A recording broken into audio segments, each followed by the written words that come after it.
what's been happening. What hasn't been happening? Bit of a life update. It's been a crazy few months, to be honest. We've had a good 2025 so far. And Really to me, I think it's always nice to just do a recap. I think it's important, especially when you're working so hard and you're flat out all the time. We also live a very exciting life. Well, I do anyway. Yours is a bit more, yours is a bit more boring. We're both on the Stag in Benidorm. Yeah. Do you want to? Oh, we go in there straight away. We could start. We might as well start straight on the Stag, but it ended up in complete madness. Like for one part of it, at least. Anyway, for the Stag, you know, it started off. We all arrived at the airport, and it was all a bit like, oh yeah, I wonder when the Stag's going to turn up. Lo and behold, rocks up wearing a dress, bride to be. I'm sure the photo will be popped up, and it all just sort of spiraled from there. Really, bless him. He's the nicest boy in the world, and he's just one of those where goes with the flow. But his tolerance for alcohol is pretty much non-existent. And by the time we'd already got to the hotel, I think he's already half cut a little bit. And put it this way, he was. Again, we've got another photo. Sorry to bait him out, James, but it is what it is. You are getting married. Speedos. Yeah, so he's put his budgies on with an aubergine on the front. I'm pretty sure he made sure to pack them before he came down and made an appearance. No, as in he packed them. I think he, put a sock or something down there before he made his grand entrance down the pool, which made me laugh because it became more and more obvious that he had done to everybody at the hotel the longer it went on. But at a point, he decided to do a swan dive into the bottom of a 4 foot shallow pool. Didn't you go first? Yeah, but I'm not an idiot. So he just followed suit. And the kid's absolutely just head first into the bottom of the pool. Didn't put his arms out. Well, he's literally, I can only have imagined he's put his arms by his side as he's done the dive and head bang. And yeah, he popped up. Honestly, I've seen plenty of cuts like that. Obviously, doing a lot of MMA and Thai boxing, you get a lot of cuts, deep cuts with elbows and especially around the eyebrows and stuff. But it was square in the centre of his forehead. And he'd come up, and I couldn't see it at first. It was in his hair, and then I just see like blood just started dripping down his face. I knew straight away he was absolutely cooked because those cuts are terrible. He looked bad. To be honest, I thought they might glue it because you get it's 2 points if it's not too bad, you can glue it. Sometimes, and then other times it's a case of it's getting stitched. And he came back with 8 staples in his head. Staples. I think it was 12. Yeah, it's not. And so some of our mates are like, "It ain't that bad, mate. You'll be all right." And imagine, it is in Spain, but I can't imagine you've got the foremost leading talents of medicine sat in the hospitals of Benidorm. No. To be fair, probably not as a Brit abroad either. They'll probably relegate you to just the janitor to do it. Imagine being in A&E in the UK, as bad as it is in a general NHS hospital. A&E, in fact, no, scratch it. A&E on a Saturday night is when all the piss heads come out and it's just anarchy. Imagine that times 100 in Benidorm. Oh God! What sort of nurse or patient's type level would you have to work in that sort of environment as a medical professional? You just pretend that you couldn't speak English as well. No hablo English. I'm not even going there. Yeah, no idea. English. Sorry, sir. Lean your head here, staple it down. Yeah, it was a good trip though. Well, I wasn't a fan. Look, the problem with Benidorm, and it's a bit classless, I'll be honest. It's not my sort of idea of a good place to go. And sorry. Oh, I'm sorry. Don't hurt me. For me, I do like. Is it not? No, and getting off the coach, and you see the first thing getting off is mobility scooters. No, it's Benidorm's answer to Greg's the Bakers, and I was like, we're in Spain. We really don't need a Greg's the Bakers here. And then we went for food after we've unpacked and took all the cases up to the room. We just went for a quick bite to eat. A burger and chips was €5, and a pint of Estrella was €1. And was it Estrella? Yeah. And I knew from that moment on, I was like, I am not eating good food for the rest of this trip. It's just an absolute given. It was not good. And I just knew what type of holiday it was from there. And it was only 4 days. But the problem is, it's like when you're there, and I don't want to seem like I'm moaning because I was on holiday and it was good fun with all the lads, so don't take anything away. But because they serve literal poison in a glass. Because the measures are like, I can't even... It's like 50-50. Yeah, it's like 3/4 of the way. It's like, whereas normally you get a shot, a double or a single, and it's... How anal are they in this country? Yeah. They'll even like swish it a little bit to make sure that there's just a bit of vodka waste and then quickly in the glass.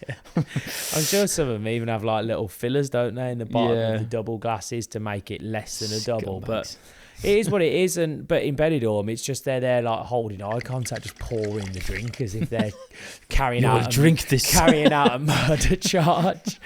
And they're there pouring it, and the problem then is €6 for this drink, and I don't want to call it vodka because it's like ethanol you'd get in a chemistry class, and it just... I don't think Heisenberg would have it, to be honest. It's not made for consumption, but yet they have no problem sticking 3/4 of a glass full with like an absolute tiny slither of mixer in there. And it's like a shandy. Yeah, I was in a bad way. I don't get hangovers, but I was in a bad way for a good week, a week and a half. I was in the horrors, and I don't get hangovers, so that it must have been bad. But I lost as well. I'm on a diet, and I've lost 4.5 kilos in 4 days, just being there because I couldn't eat and I was just drinking, and it's easy when you're a fat bastard. No, so they say. Remember the other one as well? Joe got pepper sprayed as well. There was another one that happened. That was by proxy, though. He weren't doing anything wrong. It was the kid. There was a guy next to him who he had no idea was causing a problem, and he just pepper sprayed the whole area, and just Joe got it. Joe got it. It was just collateral damage, I think. So stag do. So it was it was a very interesting one. Time. James, unfortunately, with his head still got damaged. I think he had nerve endings like damaged, so he's still going through that. So I think he's redoing the stag at some point, but just not in Benidorm. Lessons from Benidorm: don't drink the vodka, don't jump in the pool, don't get pepper sprayed. I think and was don't the go.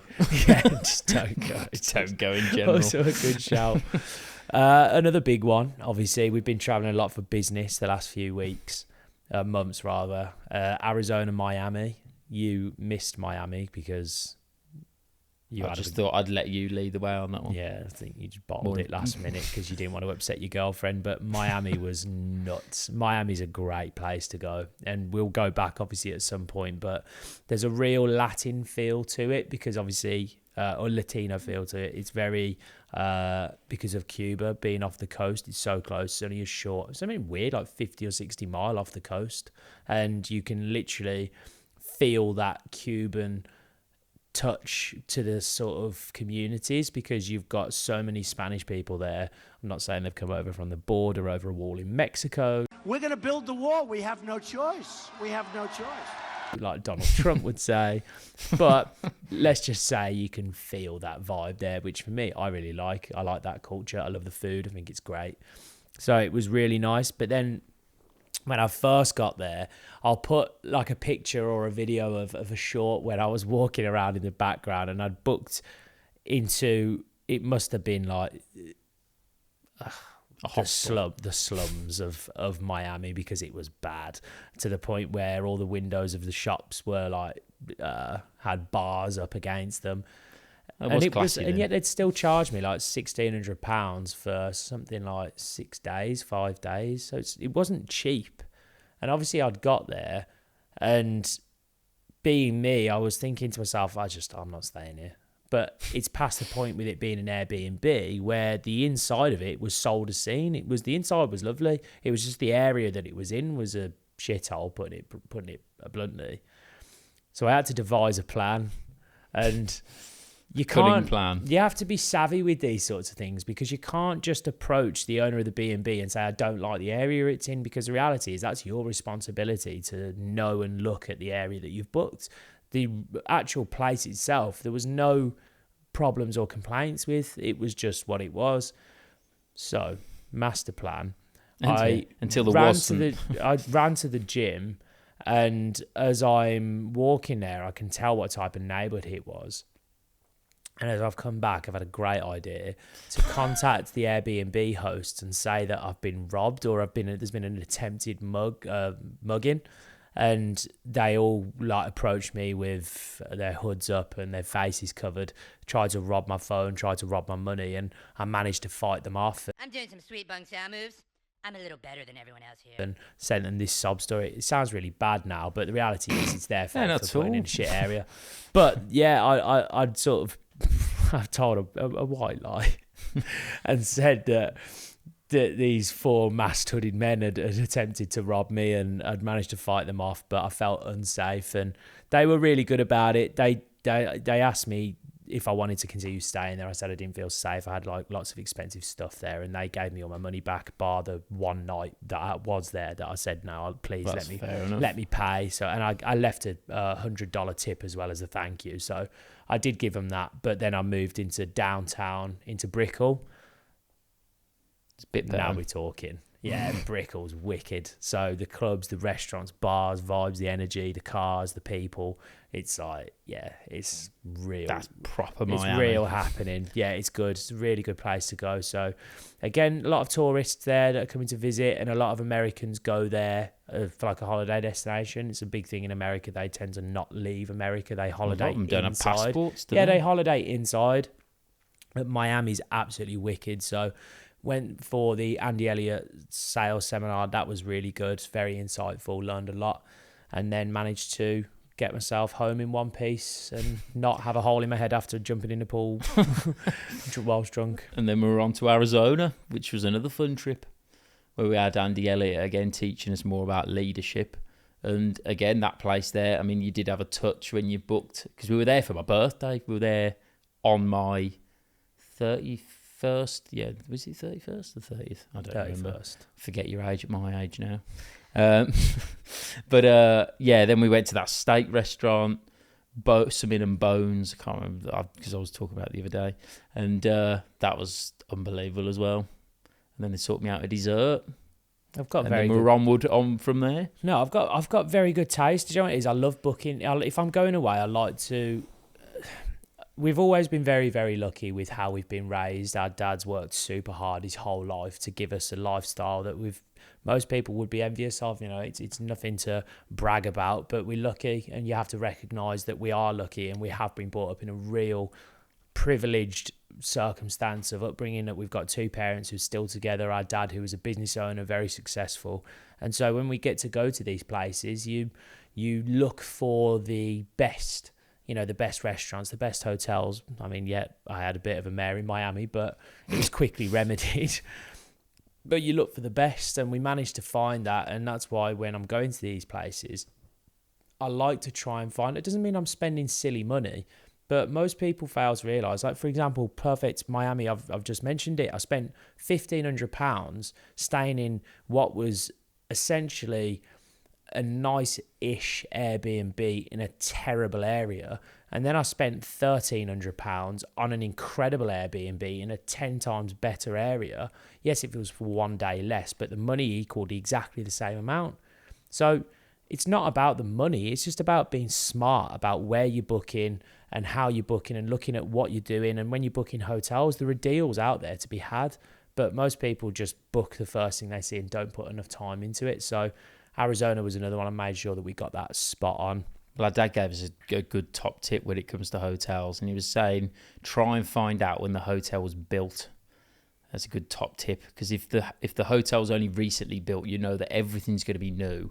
No one's going to have been able to have trashed it that quickly. You know, if it's only like 3, 4, 5 years old, it's going to be like top of the range. Look at the photos, like, you know, he said about TVs. If it's like some flipping old school TV, which is as deep as it is wide, probably don't go there. Yeah, it's simple things like that though. But anyway, Arizona was an absolute winner, to be fair. The self-driving cars, the houses that were there, the places was wicked. And America is great. There were so many benefits and great things going on in America at the minute. There are so many terrible things going on there, but it's nice for us as a business to have that location of customers in America, where we've been able to do Vegas, we've been able to do Miami, Arizona, Florida, Orlando. Like we'll do all over. And once you're there, there's so much to do and see there. You can travel around and spend a long time there. So there is something at some point. I'm going to go and do a big trip out there. But closer to home, how's life been? Very good. Well, I'm moving out in 2 weeks. Well, hopefully a week and a half before the mortgage company tries to sting me for £700. So yeah, moving out with the missus. So can't wait. Not going to be in some tiny little 2-bed mid-terrace with 2 neighbours that are a bunch of arseholes. Now, to be fair, the one's all right now, but the one that's moved in where my best friend lived is a twat. So I won't go into it completely, but I'm moving away, so thank God for that. But yeah, no, really looking onward and upward, and then looking at still going down that whole electric route with the car. And you beat me to the punch with it, but well, not so much with the house maybe, but with the car you definitely have. Because I know that you're also moving out soon also got a car. Yeah, we've done a lot of the same. House, I'm moving into a nice 4-bed detached with my mate, who we found a place in the general 4 minutes down the road from me. General Birmingham vicinity. You can tell by the accent, but I'm not giving away where I live just because there's some lunatics on the other end of this camera that watches these videos, I'm sure, and I don't plan to giving too much away. But yeah, we're moving into a nice house again. Really excited. 4 beds between the two of us. That'd be a good choice. Again, tried living with exes before and it all went to shit. So we're changing tack. We're going with living with your mates for a bit. The pink pound. Seeing how things get on. Let's not go that far. But I think it's going to be quite nice because obviously we're going to be very similar in our lives and where we're at. Obviously, we're both business owners. We're both very big on entrepreneurship and getting our money right. So I've just bought a new Porsche Taycan Cross Turismo. It's beautiful. Photo will be going in, not to brag, but these are the benefits of having a business and working hard. And these are some of the, I suppose, the bonuses that go hand in hand in working so hard and having a successful company. So that's going on there, and a picture of the house, which I'm buzzing about. And I'll be careful about the house. The house? No, well, in case people track you down. My new house is better than yours. Oh, I thought you meant your house is better than mine. No. It's all a competition. I'm going to have to get a 5-bed now. Sack the house off that I'm about to buy. Yeah, good luck with that. Yeah, I think I get a mortgage. But it's nice. We're turning it into an absolute pad because we're going to be getting a little racing simulator put in there. He's got his decks, he's got a jacuzzi, nice garden, fairy lights, big fire pit put in the background. Fairy lights. Yeah, it's going to look pretty because I want it to be. It's got to be homely as well. I don't want it to just be an absolute pad. I want it to be home. A pad, but a homely pad. A homely pad. Yeah, that's it. It's not going to be like Geordie Shore, is it? A little bit. Nah, it won't. But it's got to be home. It's got to feel like home. But we're going to throw a big housewarming party. You're not invited. Probably not anymore, no. Big Bertie's got his hands up. You can come. Bertie's coming. You are on the reserves list if we have any cancellations. First reserve. Yeah. My first reserve. But that would be good. I'm excited. Do you know what it is? I've never felt like I've had a home since leaving our parents' house. That's the only time I've ever felt, and that was 5 years ago. I've never felt like I've had a home since then. I've lived in other places and I've lived with people, but I've never felt like this is home. It's always felt very temporary. Whereas I feel like this one, because it's so roomy and so it's going to be, and the way it's going to be made the way I want it, rather than the places I've moved into before. The only thing I've really done with it is just furnish it. So it just kind of feels like it's someone else's house with my shit in.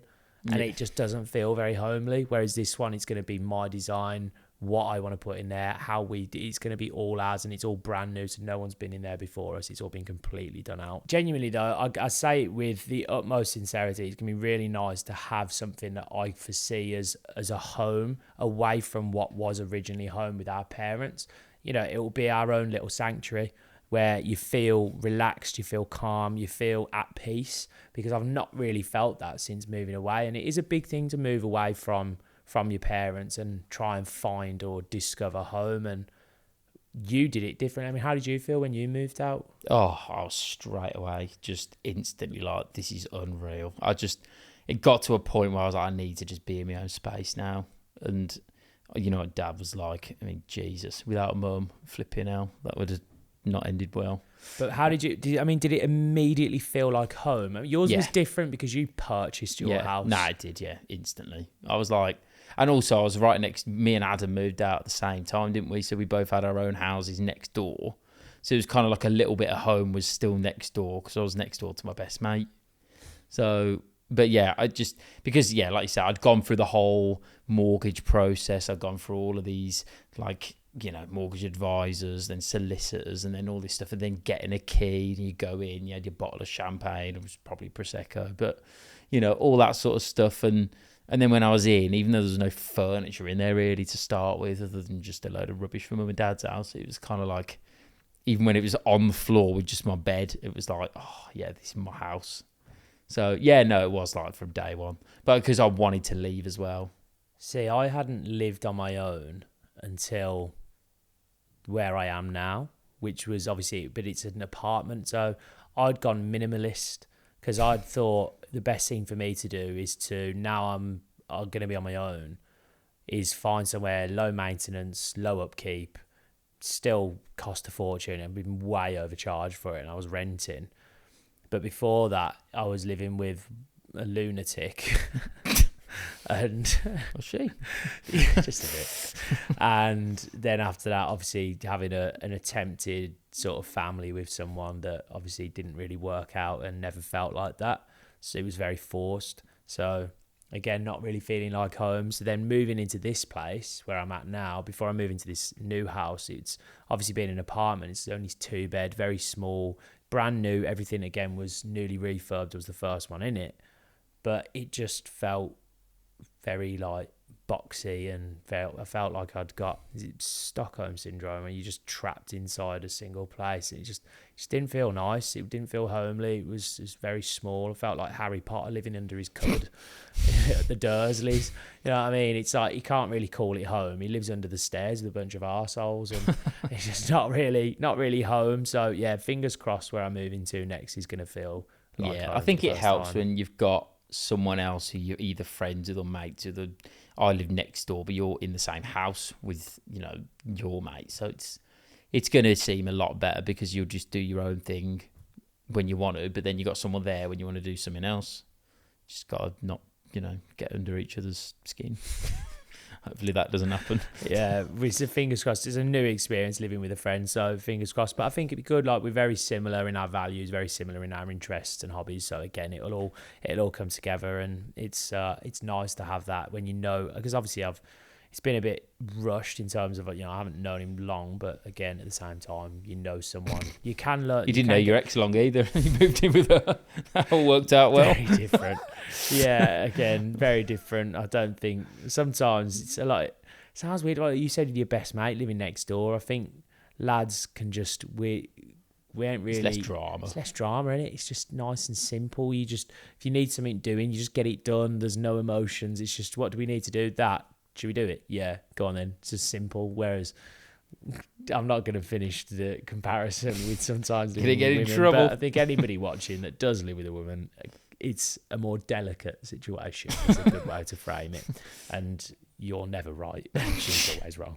No, the other way. She's always right. You're never wrong. But then, and swiftly moving on, you've also had, you've got your daughter now as well, who's coming up to 2. Well, not 18 quite months. yet, but Yeah, she's lovely. And again, it's a tough thing to navigate. As I always say, there's 3 pillars in life. You've got your own self, you've got your relationships, and you've got your career. And you can never have all 3 running at the max at the same time. You can only you can have one really double down on and absolutely going all in. So you see people that really drill down on their career. Your Elon Musks, we've got friends, and they're generally the ones that are driving around in Ferraris, super successful, super highly driven people, but you have a conversation with them and you think they're an alien because they have got no people skills, they can't sustain families, they can't sustain friendships because they have doubled down on their career. Sometimes you get the selfish bastards out there that have just focused only on what they care about, what they want to do. They generally tend to be single, no kids, no family, and just living their own lives, nomading around in Thailand, finding themselves wearing silly tie-dye shorts and thinking that they're at one with nature, and nobody likes them either. They're very spiritual, I Very those sorts of spiritual. people.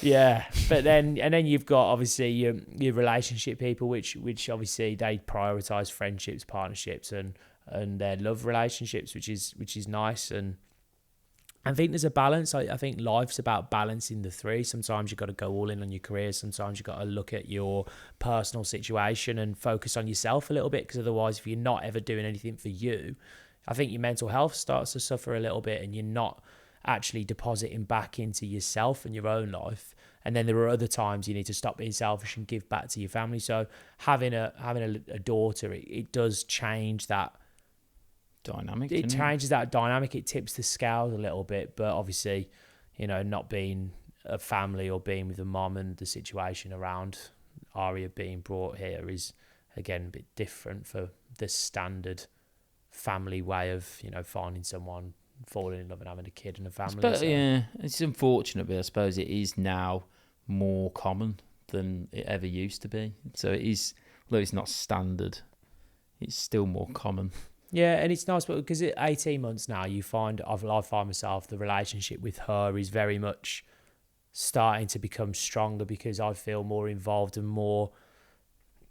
You got more of an impact. I have more of an impact on her because she is more understanding of what I'm trying to teach and say and do.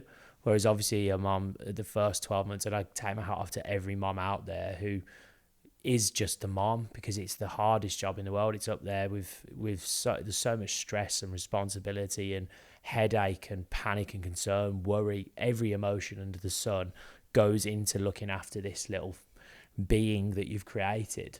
And moms are just, honestly, they're awesome, and they do it so well. So again, I take my hat off to you, because it's not for the faint-hearted. And I think, again, I go back to, we always echo it on this podcast, the men and women are very different, and they've got strengths and weaknesses, and men could not be moms. They just couldn't be. Trust me, I've spent enough time with Aria. Your opinion. I love her to pieces, but I haven't got that in me as a mom to be maternal and motherly towards her. If I had to, I would, but dads are great at that other side, what children need, which is the protection and the provision and the lessons and the guidance in that sense, but not as the comfortable, warm blanket that offers emotional support and can understand their needs without the physical or the actual, saying where, oh, I want this, I need that. Moms just go, and it was weird at times.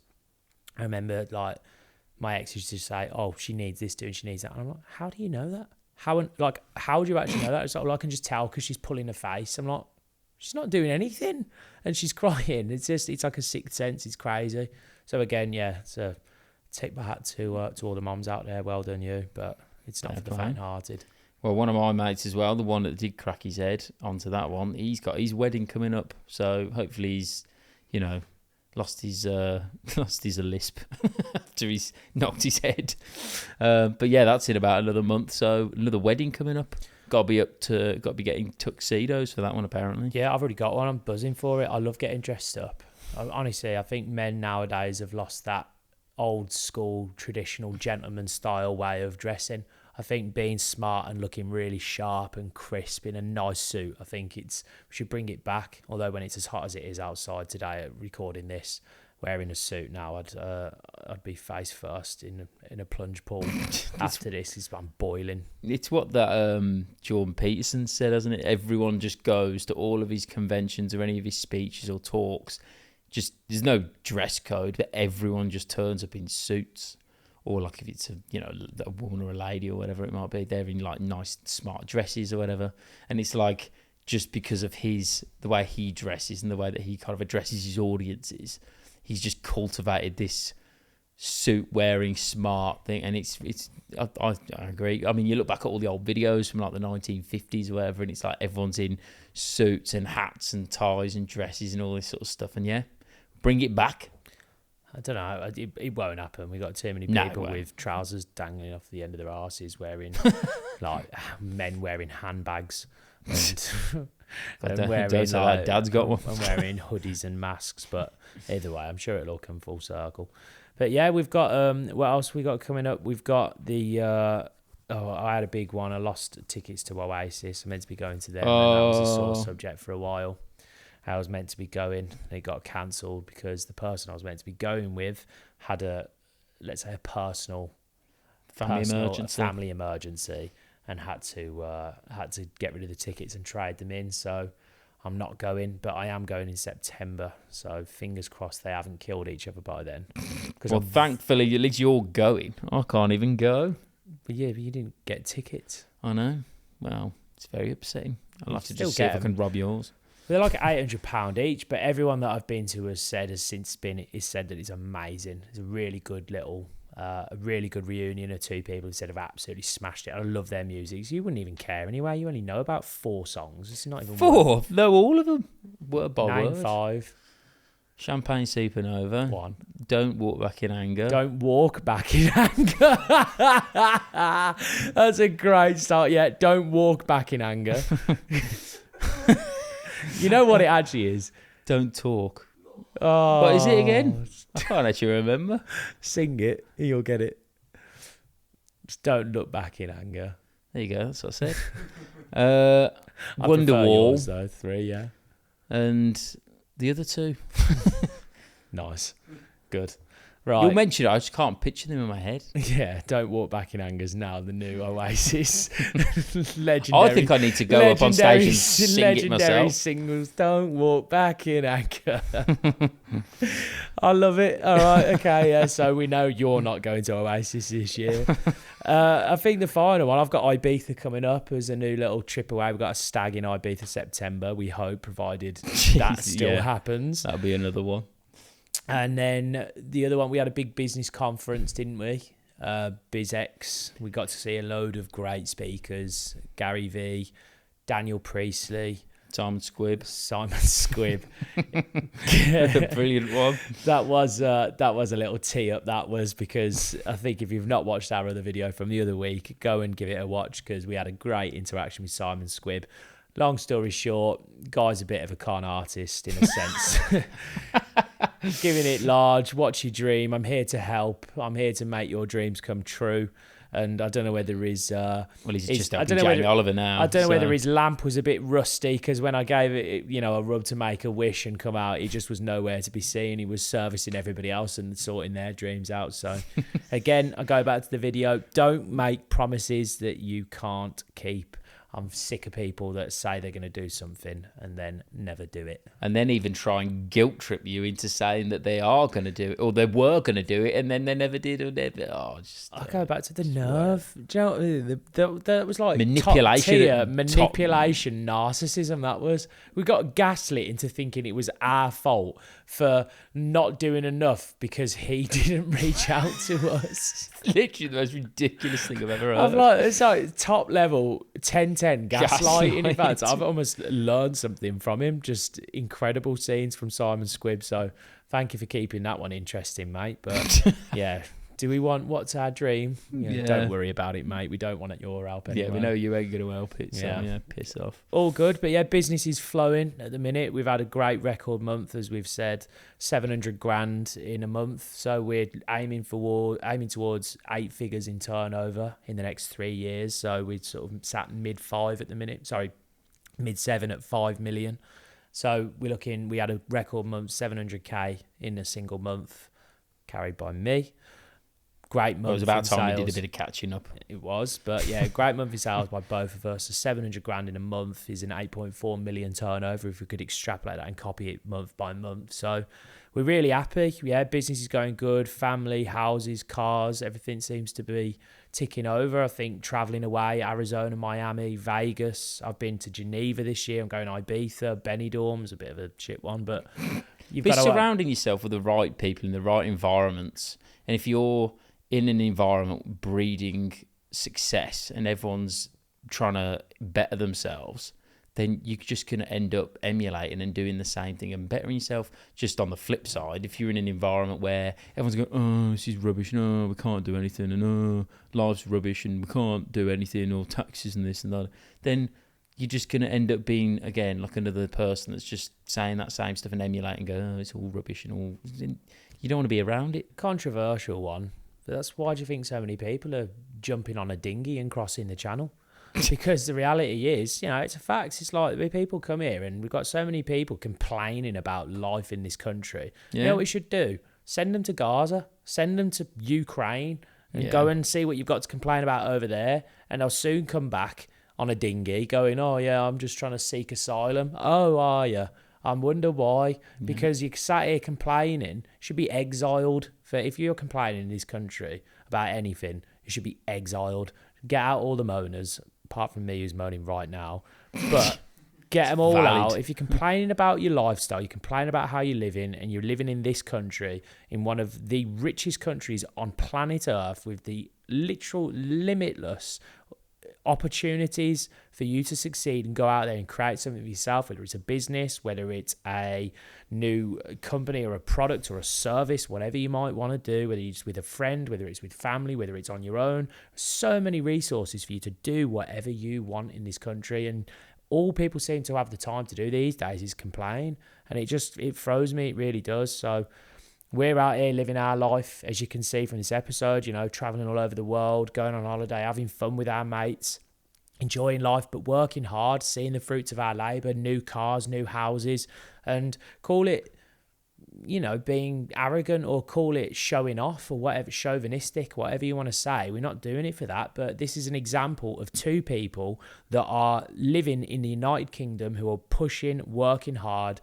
adding value to people's lives, having a business, balancing personal lives, relationships, business, career, and doing it all, and finding that balance in life whilst finding success at the same time. And I think it can be done, and we're trying to show that it can be done by having this podcast, having our business, telling about our stories and what we're up to.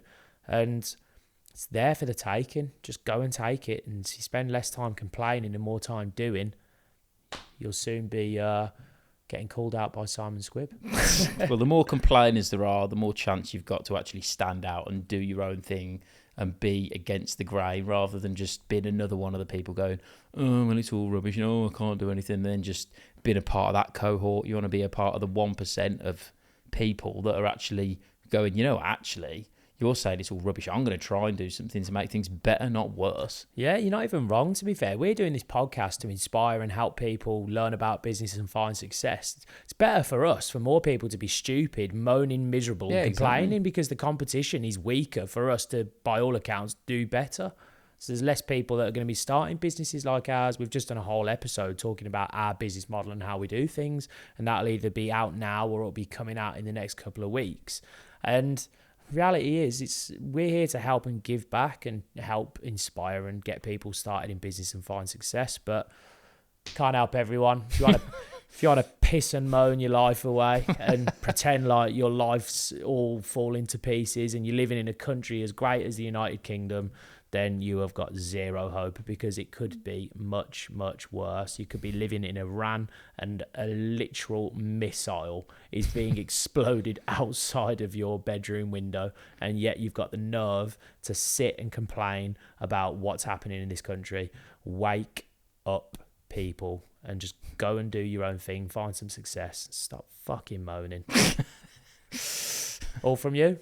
That's all from me. All from us, right? Brothers in business. Thanks very much for watching. Back to normal in the next couple of episodes. We'll be adding more value, getting some guests on. If you want to reach out to us, if you want any help, or if you want anything from us, get in touch.